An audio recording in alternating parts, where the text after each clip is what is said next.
Coach Silverfield, congratulations.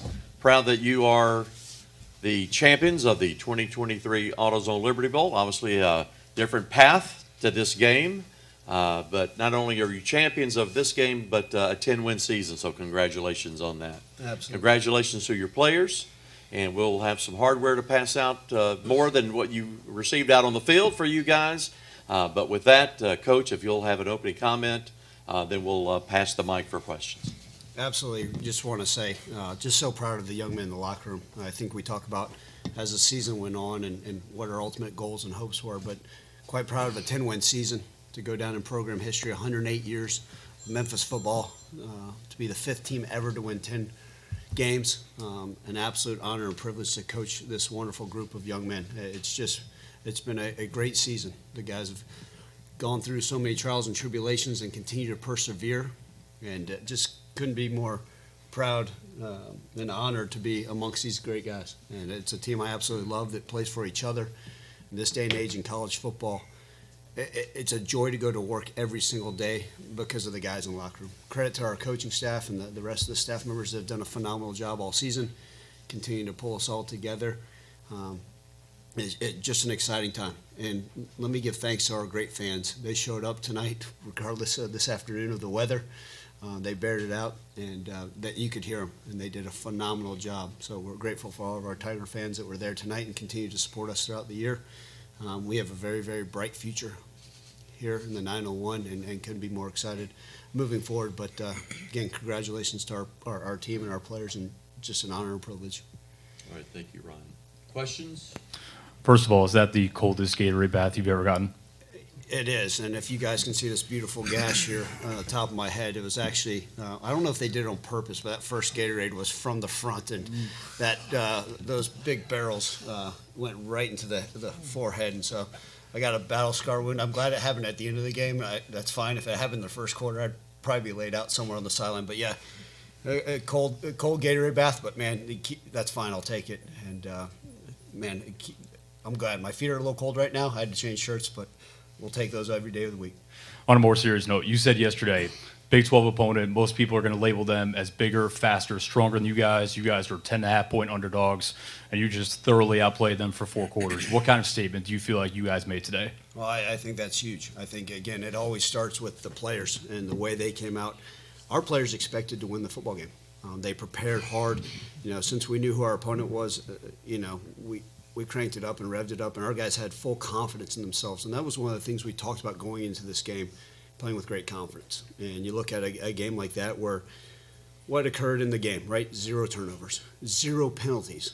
I think we're one of the few teams in the country that's had multiple games in multiple years without penalties. I mean, that just speaks about the way they line up and execute. To hold an opponent like that, the number one goal for us on defense was to stop the run to 0 rushing yards. I mean, an absolute phenomenal job. And you got the guy to the right of me that just broke every record and just plays at a high level and the leader of our program and our team.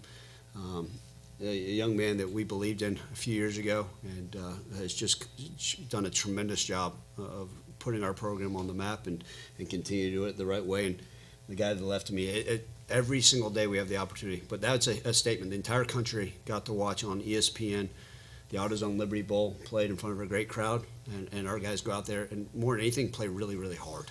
And if there's anything we could stand for within our culture of it is to go out there and watch our team play to the level they did. And man, just an absolute privilege, and just so darn proud of this group.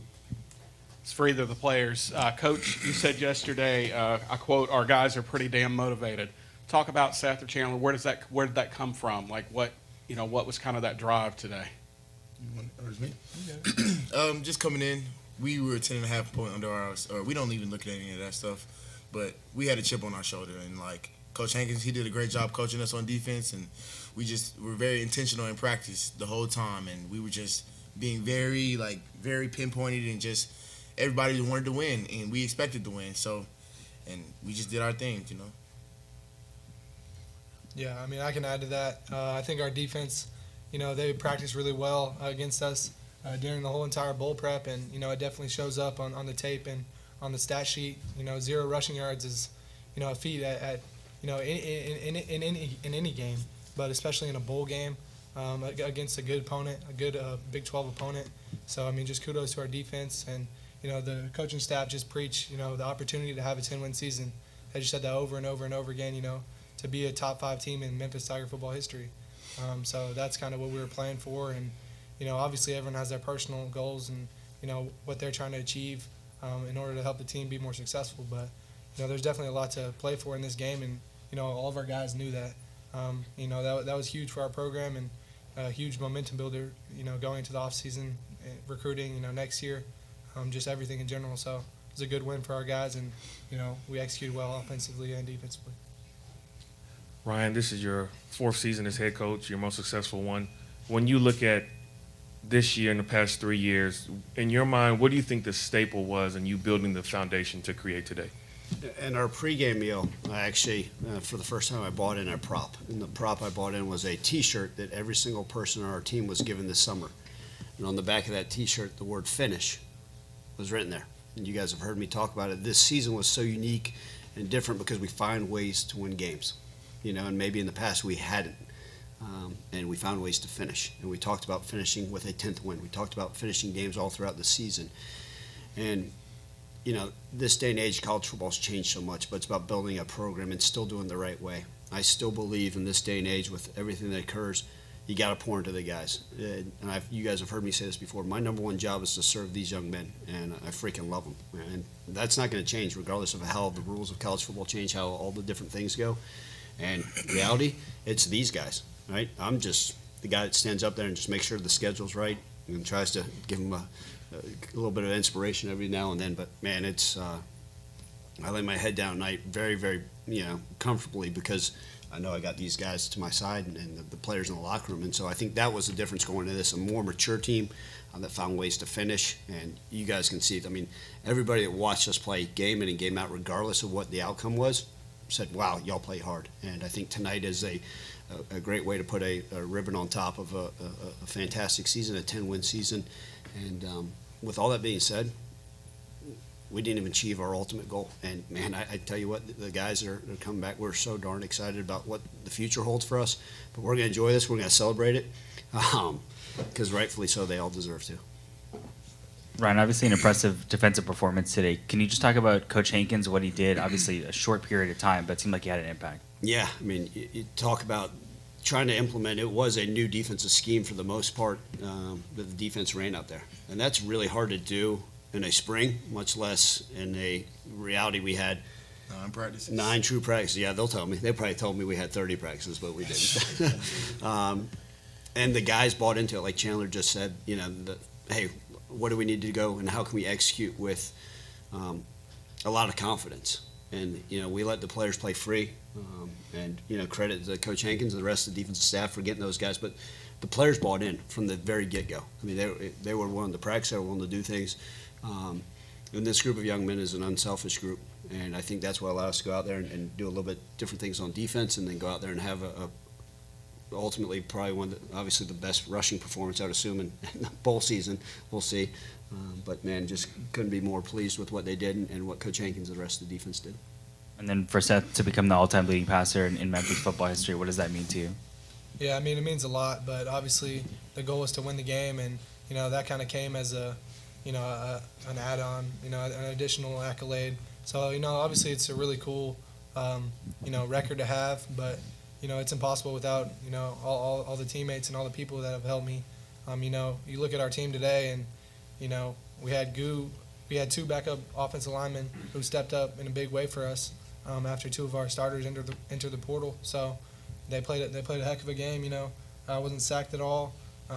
We dominated the line of scrimmage on both sides of the ball. And then obviously my receivers made great plays. Demir had the, you know, touchdown to bust it open, and then I thought Joe played great, you know, in his kind of homecoming game against Iowa State.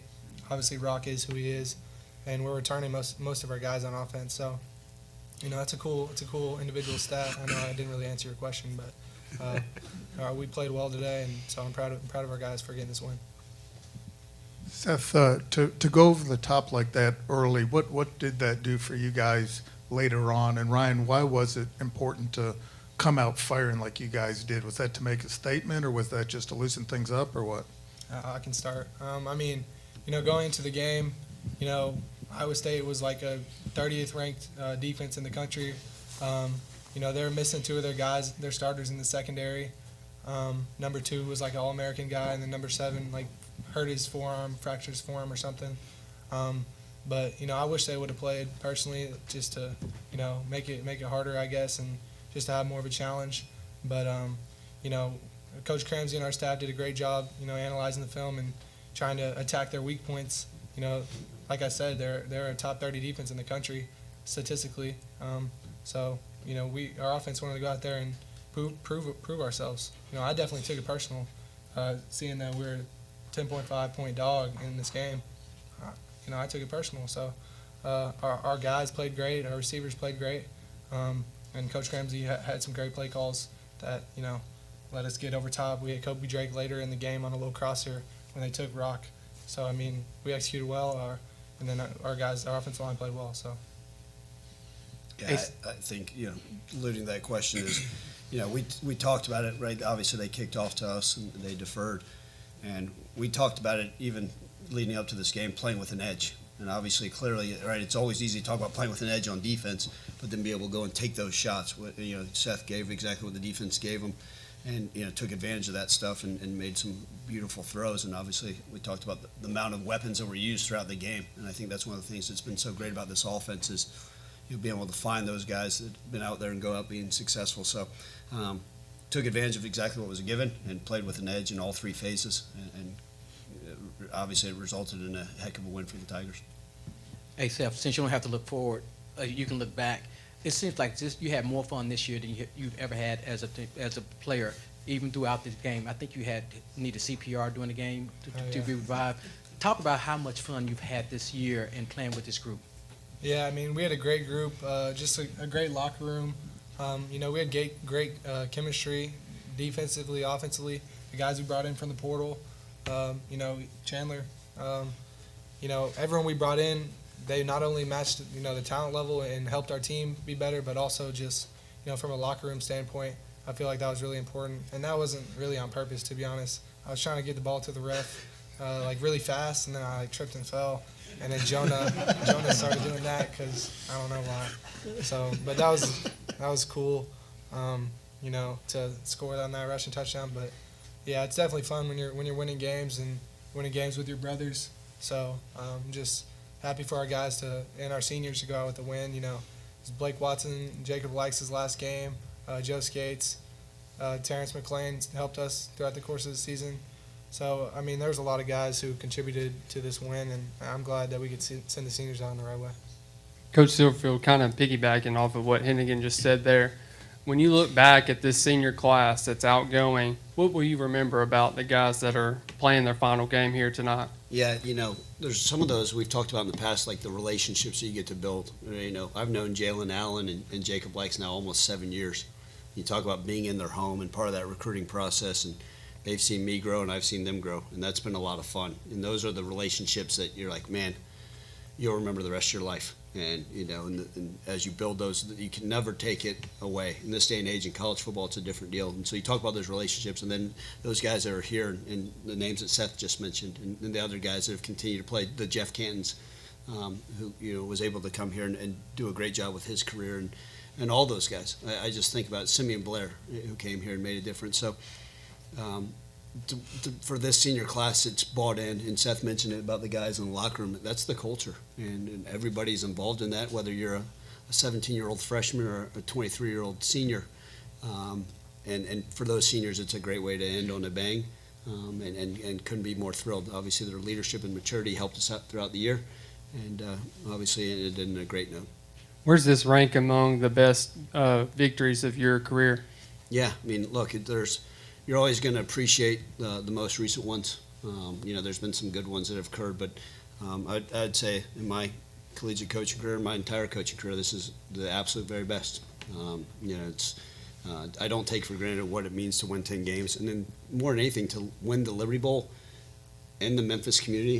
What the AutoZone Liberty Bowl, what an amazing deal it is to be able to do it in our own city, in our stadium. With that being said, I do want to thank the AutoZone Liberty Bowl, and what a wonderful host they've been, the Sheridan, everybody that's involved. Steve Earhart, Harold Grader, your entire crew, your board, have been phenomenal. Everybody's been just so outgoing. Even though we're in our hometown, it felt amazing. And also, before I forget, I also want to congratulate Mike Norvell on his Coach of the Year honors. I don't forget that, it's an honor and privilege to have worked under him and how much he meant to this Memphis team, and wish him nothing but the best tomorrow, but also want to congratulate him, so I didn't forget that. Ryan, along those lines, after the game, what is that feeling like as you're on the stage with these guys you went to battle with, as you're walking off the field, family, friends, they're all, I mean, you said this is the absolute very best. I assume you haven't had a walk like that either. What was that like? Yeah, it's almost surreal because you work so hard. You think about, and this is not about me, but I just finished my 25th year of coaching. They're getting harder and harder. But I think you think about the battles that, started with these guys. And we talked about it even this morning, as we were preparing it before getting on the buses, like, you guys have worked your tails off since, really since January to get to this point. And I think just looking over on the stage and seeing the smiles of all the players and seeing their family members, I've gotten to know Chandler Martin's family, and I've gotten to know Seth Henigan's parents, and to see those people and the smiles on their faces and the jubilation and the fans. I mean, just to see the joy, I think more than anything is just to take it all in.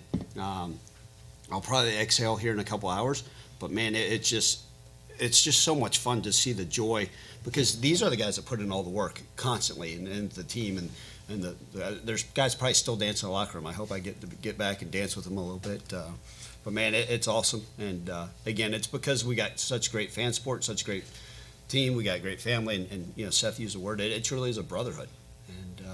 And that, without using a phrase that we use all the time, they're truly all in, and that's what makes it so darn fun. I have a quick follow-up. Is he a good dancer? Is Yes. who? Me? Oh, hell no. Yes. They make fun of me. Rightfully so. We have a question in the back. Ryan, you would probably say there's no perfect games in the back, but is this the most complete game that y'all played this season? The stats back it up. Yeah, and you guys have heard me talk in these post-game press conferences, right? Hey, well, we played really well on defense for this quarter. We played really well on offense for this, or we were explosive here. The passing game was great here. The run game was great. But I think you look at the game, right? 0 turnovers, 0 penalties, 0 yards rushing for the opponent. Explosive, right? 5 touchdowns for this guy right here. And just to be able to go out there and execute at a pretty darn high level, I would say that was the most complete game of the season. I think that's how you win pretty handily versus a Big 12 opponent in a bowl game.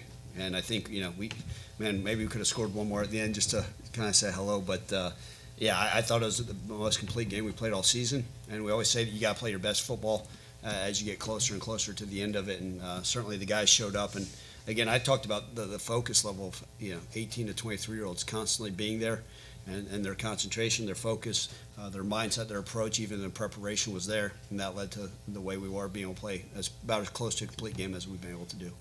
This is for you two. Tim looked like he was in his bag today with his play calling. How would you sum up the plan, the execution, the creativity, all of it, because the offense was obviously singing the entire day?